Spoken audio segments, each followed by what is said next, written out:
What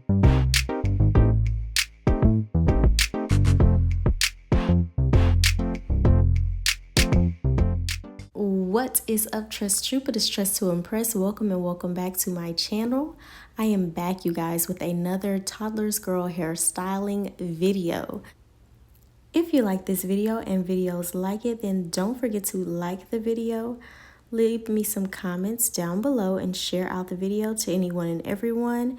And you guys, I will also make sure that there are similar videos linked down in the description box below, along with the Amazon link with all of the products that I use in my kids' hair care videos. So now let's get into this hairstyle, you guys. I started off by, of course, cutting her rubber bands to reduce breakage, untwisting her hair, finger detangling her hair, and then, of course, making sure that I have everything situated to keep her as calm, cool, and collected as possible throughout the process. This hairstyle was actually sent to me by one of our very own Tress Troop. So if you see any cute kids hairstyles that I should try out, or that you want to see me try out, then please make sure that you send them to me. You can send them to me via Instagram. And you guys, I'm always looking for new styles to try out. So here we go. This style was actually inspired by the account at HeyBambino_ on Instagram. So if you are interested in following that page, then please do so. I did not come up with this style. I actually am duplicating the style from that inspiration. Now, let's get into it. Since there's so much parting, it was really a task. Anytime there's a lot of parting, we kind of have to break up our hair combing into sessions. So this video is actually a two-part session. You're going to see at some point in the video where we actually change settings. That does not necessarily mean that it took me an extremely outrageous amount of time to do the style. But what I find with my toddler is that, you know, she doesn't like to sit still too long. So after about 15 minutes, it's a wrap and we have to switch it up. So that's exactly what I had to do. So pretty much I do all of the same processes that I've done previously. I haven't really switched anything up. So if you are interested in seeing in detail how I detangle her hair and curl train it and finger curl it, twist it, etc., I'll have those videos linked down in the description box below. Aside from that, y'all, this is pretty much straightforward and to the point. So I'm going to let you guys enjoy the video and I'll come back at the end. Also, before I go, I want to be sure to let you guys know that I do have some photos posted on my community page of this hairstyle, how it came out when I changed out her hair bows, and it was so absolutely cute, you guys. So make sure you check it out. It's also on my Instagram, which is at Tress to Impress. So make sure you check that out. Also, I am still doing my hair growth journey. So if you are interested in information on joining in on the hair growth journey and all of my hair growth secrets, then make sure that you check the information down in the description box below for that as well.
Yay! Finally, we are finished just like that, you guys. We are all done with this hairstyle, and I think that it came out so cute. So let me know down in the comments what you guys think about how it came out. And of course, you know I still had to add some bows in the front. So whoop, there it is. And please send me more hairstyles to try out, you guys. Don't forget to like, comment, subscribe, share out this video, and we are going to see you in the next one.